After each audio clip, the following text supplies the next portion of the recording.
Ikhwafillah pendengar setia Radio Mujahidin FM beserta pemirsa Kompas TV dan juga M2 TV. Bagaimanakah kita bisa mengoptimalkan Ramadan kita, apalagi ketika menjelang berbuka puasa? Amalan apa saja yang harus kita lakukan agar kita bisa tetap semangat Ramadan dan pahalanya juga banyak? Nah, untuk Anda yang penasaran, jangan pindah channel dan pindah frekuensi. Kami akan bahas terkait dengan tema tersebut bersama Ustazah Dr. Cucu Nur Jamilah MAG.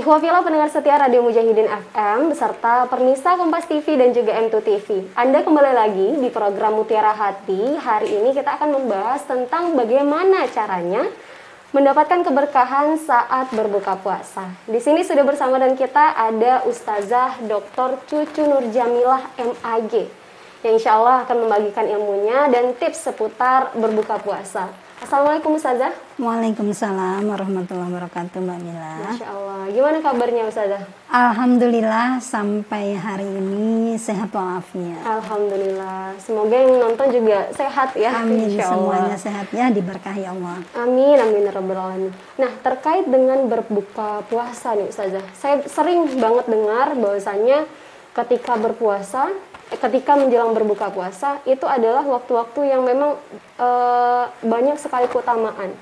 Kira-kira keutamaannya itu apa-apa saja Ustazah? Baik Mbak Mila dan juga Ikhwafillah, saya sapa dulu ya. Iya Ustazah. Bismillahirrahmanirrahim. Alhamdulillahirabbil alamin.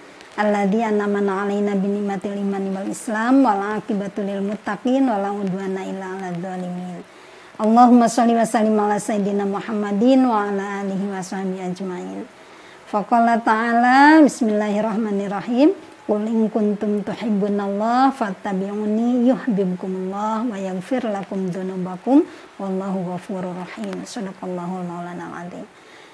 Para pendengar setia Radio Mujahidin FM, pemirsa M2 TV dan juga Kompas TV. Dan Mbak Mila, ini kita berbicara mengenai sunnah dalam berbuka ya. Ikhwafillah, tadi saya mengutip satu ayat di dalam surat An-Nahl ayat ke-30 bahwa siapapun yang mengaku mencintai Allah, itu tidak cukup kalau hanya kepada Allah saja. Tetapi Allah dan Rasulnya menyampaikan, Rasulullah menyampaikan dengan diperintahkan oleh Allah, jika kamu mencintai Allah, fattabi'uni, maka contohlah aku, ikutilah aku, kata Rasulullah. Yuhibbukumullah wa yaghfir lakum dzunubakum. Maka Allah akan mencintai dan juga Allah akan mengampunkan.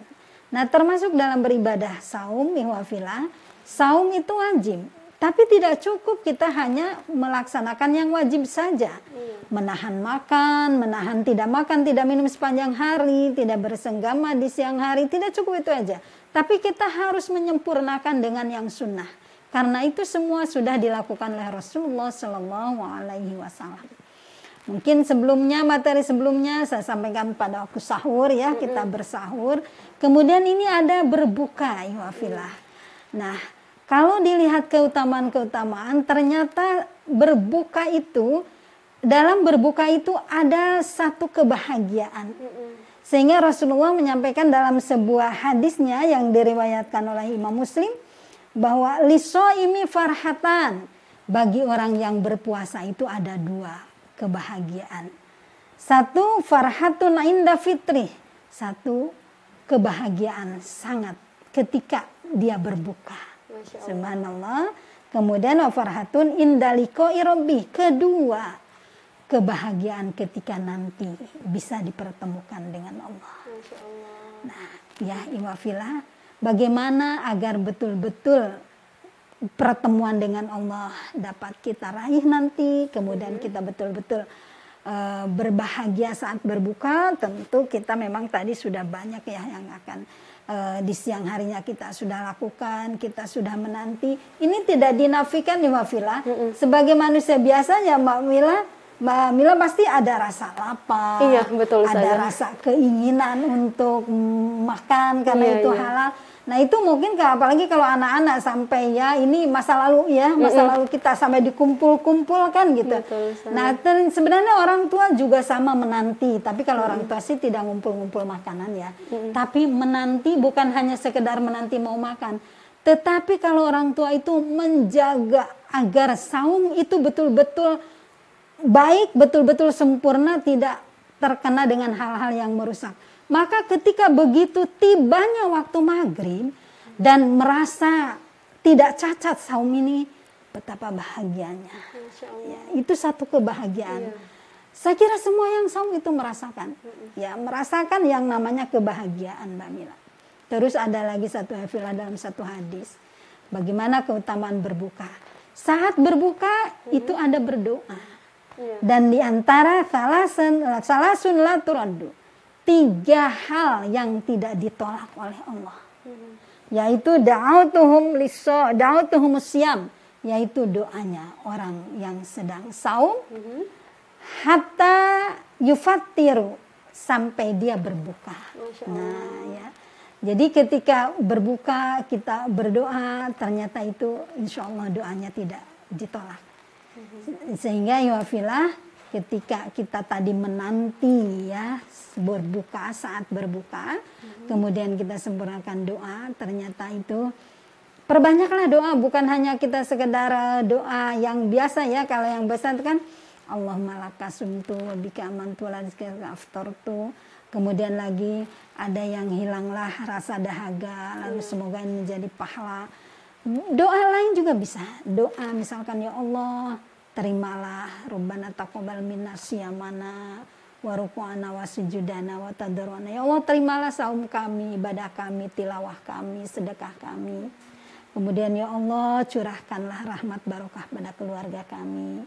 Nah, insya Allah itu tidak tertolak doa yang saum ya, terutama tadi saat berbuka. Sebenarnya bukan hanya saat berbuka Mbak Mila, tetapi selama dia sedang saum siang juga berdoa insya Allah. Masya Allah. Itu diantara keutamaan ya. Maka salah satu sunnahnya itu Rasulullah selalu menyegerakan berbuka iwafila. Jadi tidak melama-lama iwafila, tidak ada yang namanya bonus Mbak Mila. Misalkan saumnya sampai isya biar mendapat bonus ya. Kalau bonus itu kan biasanya kalau ada namanya lembur ya, tapi betul, kalau dalam saum itu tidak ada. Justru yang lembur itu salah. Ya, yang ada bersegeralah untuk berbuka. Masya Allah.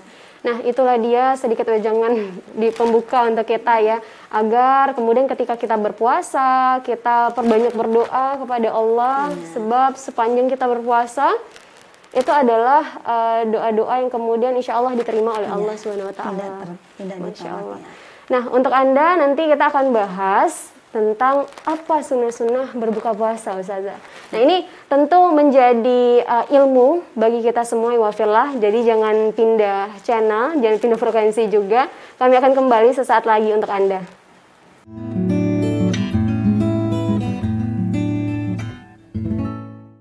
Terima kasih untuk Anda yang masih setia bersama kami di program Mutiara Hati. Di sini kita masih membahas tentang berkah ketika berbuka puasa. Nah, untuk selanjutnya nih Ustazah, kira-kira amalan-amalan apa sajakah yang harus kita lakukan agar kita mendapatkan keberkahan menjelang berbuka puasa, Ustazah? Baik, wafillah rahimakumullah, ini menjelang ya. Ada saat, kemudian juga ada menjelang. Banyak hal yang bisa dilakukan dan apapun yang kita lakukan selama tidak bertentangan dengan syariat Islam dan kita niatkan untuk Allah, apalagi yang kita lakukan itu adalah untuk bisa memberikan kebahagiaan kepada mereka yang saum. Itu juga insya Allah ibadah. Kalau bagi ibu-ibu nih Mbak Mila ya, kalau saya bagi ibu-ibu dulu, iwafillah muslimah di mana saja berada, memasak.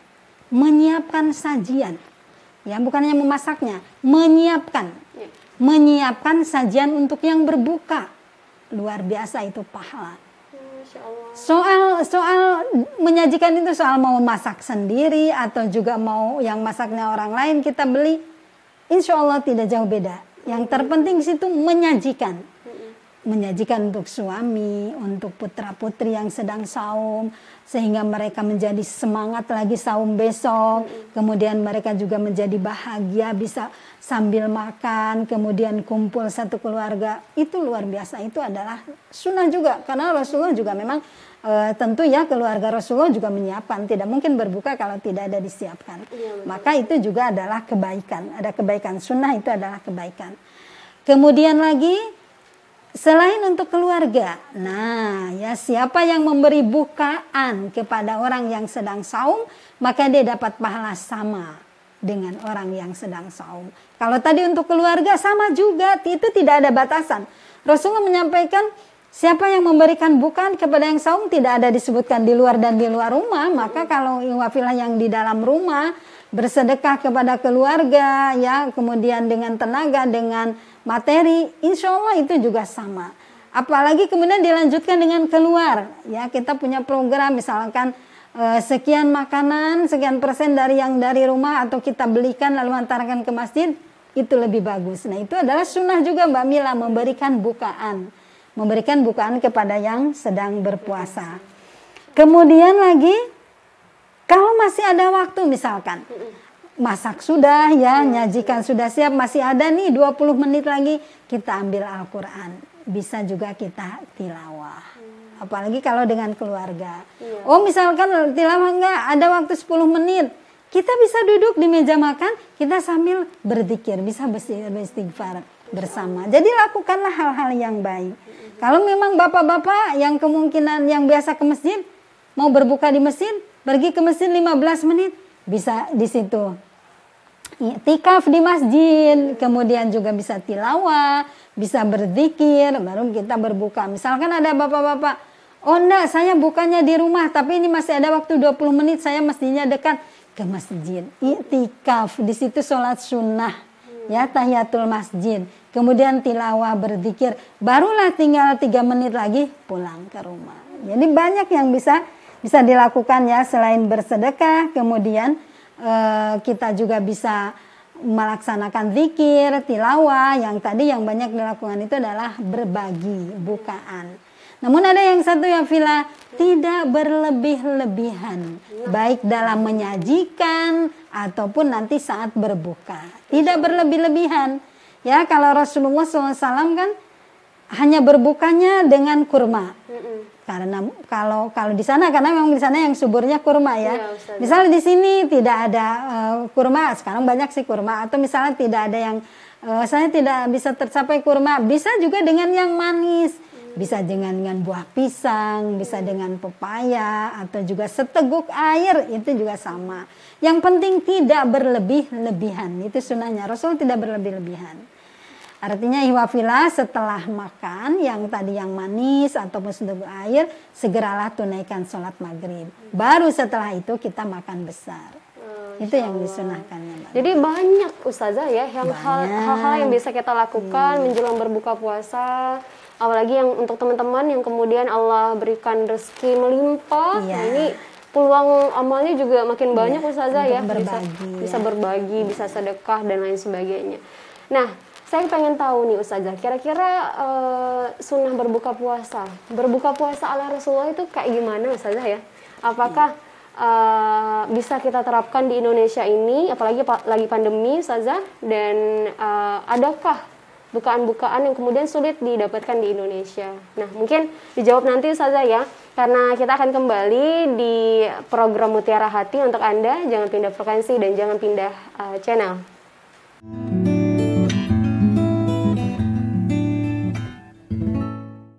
Terima kasih pemirsa Kompas TV dan juga M2 TV beserta pendengar setia Radio Mujahidin FM yang tetap menyimak program Mutiara Hati hari ini. Nah, tadi kita sudah membahas tentang sunnah-sunnah menjelang berbuka puasa Ustazah ya, amalan-amalannya. Nah, saya ingin tahu nih Ustazah, kira-kira berbuka puasa ala Rasulullah itu seperti apa Ustazah? Baik ya Mbak Mila dan juga ikhwal fillah rahimakumullah, mengenai berbuka, seluruh ibadah kita tentu wajib mengacu kepada yang sudah dilakukan Rasulullah. Termasuk di dalam berbuka. Jangan menyepelekan iwafillah. Karena kita ingin ibadah itu dengan sempurna. Maka hal-hal yang kecil ya, itu juga harus mengikuti Rasulullah. Nah Rasulullah SAW, la yazalun nas bi khairin ma ajalul fit. Tidak akan tercapai ya. Tidak akan tercapai satu kebaikan ketika mereka tidak menyegerakan berbuka. Artinya Rasulullah SAW yang diriwayatkan oleh muttafaqun alaih, Rasulullah SAW pertama selalu menyegerakan berbuka. Jadi tadi saya sudah ada bahasa ya Mbak Mila ya, tidak ada bonus kalau dalam berpuasa walaupun dilanjutkan sampai Isya. Ternyata malah kebaikannya itu kalau mau tercapai kebaikan saum ya, tadi tidak akan tercapai kebaikan bagi seorang muslim dalam berpuasa ya kecuali dia menyegerakan berbuka. Maka yang pertama Rasulullah itu selalu menyegerakan berbuka. Kemudian yang kedua Rasulullah SAW berbuka dengan rotbat, yaitu kurma basah. Kalau tidak ada kurma basah, beliau selalu buka dengan kurma kering ya. Tamar, kalau tidak ada tamar, beliau dengan tegukan air. Nah, lihat dari situ ya Iwafila, kurma adalah buah-buahan. Yang basah ataupun yang kering itu adalah buah yang memang ada di daerah Rasulullah SAW. Kalau kita tidak ada kurma berarti buah yang manis, jangan yang asam ya.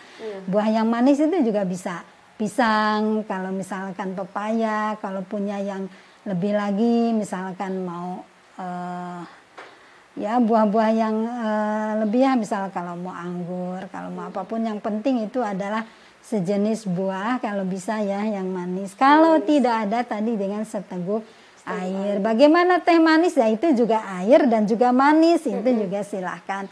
Nah, tetapi intinya Rasulullah SAW berbuka dengan kurma basah dan kurma ataupun juga kurma kering, kemudian seteguk air. Artinya apa? Di situ Rasulullah tidak suka berlebihan. Artinya itu tidak suka berlebih-lebihan. Kemudian yang ketiga, Rasulullah selalu diawali dengan doa. Nah, kayaknya mungkin ada yang menyepelekan, yang penting langsung buka-bukanya. Jangan ya, namanya kita beribadah. Tadi Rasulullah menyampaikan tidak sampai kepada kebaikan ya, tidak sempurna kebaikan itu ketika memang tadi tidak menyegerakan berbuka, kemudian makan dengan yang manis, buah yang sederhana.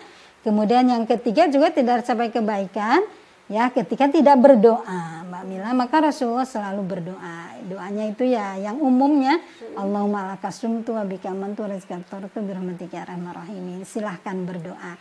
Ya, mau doa khusus itu memang ada, khusus saum, kemudian ada ditambah tadi dengan doa yang lainnya. Saya sudah menyampaikan doa-doa kebaikan. Artinya bersyukur ketika meminum air, ya Allah kata Rasulullah, hilanglah dahagaku, semoga aku mendapatkan pahala. Baik lagi misalkan, ya Allah terima kasih engkau sudah menyampaikan ibadah saum sampai pada waktunya maghrib, semogalah aku mendapatkan kebaikan dan pahala. Ininya berdoa. Jadi yang ketiga adalah berdoa ya. Nah, Iwafillah, saya melanjutkan lagi tadi ya, yang tidak berlebih-lebihan. Jadi Rasulullah itu tidak makan dulu besar sampai akhir waktu maghrib, tidak. Ini yang tidak disukai tentunya. Kalau tidak dilakukan oleh Rasulullah, Iwafillah, berarti Rasulullah tidak menyukai. Misalkan buka dulu langsung dua yang manis, langsung yang manis juga bermacam-macam nih, ada teh manis, ada kopior, ada dawet segala macam, ada belum lagi gorengan-gorengan, dilanjut lagi dengan makan sholat maghribnya nanti, bahkan sampai akhir. Nah, ini tidak disukai oleh Rasulullah. Nah, maka hindarilah ya, kalau saya di penghujung saya menghimbau Iwafillah, hindarilah berbuka dengan yang tidak dibiasakan oleh Rasulullah. Contohnya, kan ada budaya buka bersama, kumpul-kumpul ya. Itu dia, Ustazah. Satu kelompok, misalkan di satu tempat, apalagi di situ jauh tempat sholatnya, ada lagi yang memang nanti aja, waduh, bagaimana bisa tercapai tidak kebaikannya. Jadi yang tadi sudah dilakukan sepanjang siang, jangan sampai tidak sempurna hanya karena tadi mengakhirkan ibadah maghrib berlebih-lebihan dengan berbuka. Boleh-boleh saja kita mau bersama dengan teman ya, dengan komunitas kita berbuka sama, tapi jalankan sunnah Rasulullah tadi. Berbukalah dengan sederhana, tidak berlebih-lebihan dan tidak mengakhirkan sholat. Gitu. Dan jangan lupa berdoanya ya, Mbak Mila tadi berdoa, apalagi doa bersama itu bagus. Tidak dilarang itu mau buka bersama, kumpul-kumpul, tetapi yang sunnah-sunnah Rasul jangan sampai ditinggalkan. Jangan sampai ditinggalkan. Kalau mau bukber cari yang dekat masjid, gitu saja ya. Masya Allah. Atau misalkan udah berwudu dari rumah, lalu minum segeralah sholat. Iya. Ya, itu mau misalkan sholat di tempat bukaan berjamaah boleh juga. Ya lebih bagusnya ya ke masjid ya, yang disukai Rasulullah itu Rasulullah tidak pernah sholat di tempat rumah, tapi Rasulullah sholatnya di masjid. Maka betul kata Mbak Mila, carilah tempat bukaan itu yang dekat dari masjid, sehingga semua aktivitas ibadah Rasulullah tidak ditinggalkan. Dan insya Allah itu kesempurnaan akan diraih, kesempurnaan ibadah. Oke. Nah, itulah dia wafila sunah-sunah berbuka puasa ala Rasulullah. Tidak sulit untuk bisa kita realisasikan Ustazah ya. Tidak. Asalkan ada kemauan, kemudian niat juga agar kita benar-benar bisa mengoptimalkan Ramadan dengan semaksimal mungkin. Intinya hati-hati tadi. Ya, hati-hati takut tidak sempurna, Mbak Mila. Oke, Ya, siap. takut tidak tercapai kesempurnaan sebagaimana dalam hadis Rasulullah. Takut tidak tercapai kesempurnaan itu ya. Tidak akan tercapai sebuah kesempurnaan dalam Islam ketika bukannya tidak menyegerakan buka, tidak berbuka dengan yang sederhana, tidak berdoa. Nah, kadang ada yang cepat-cepat makan aja, menghindari, meninggalkan doa. Iya betul sekali. Jadi harus hati-hati, jangan menyepelekan lah ya. Ya siap Ustazah. Nah itu dia wafilah kajian kita di hari ini. Saya ucapkan terima kasih banyak kepada Ustazah Mbak Mila, yang sudah meluangkan waktunya, kemudian ilmunya juga untuk kita semua ya. Nah, saya ucapkan terima kasih juga untuk Anda mendengar dan juga menonton program ini. Jangan lupa untuk kemudian menyimak program-program Mutiara Hati dengan sajian tema yang menarik luar biasa Ustazah ya di hari dan jam yang sama insya Allah. Nah, kami pamit dari ruang dengar dan ruang siar. Insya Allah akan kembali lagi tetap di Mutiara Hati. Wassalamualaikum warahmatullahi wabarakatuh. Waalaikumsalam warahmatullahi wabarakatuh.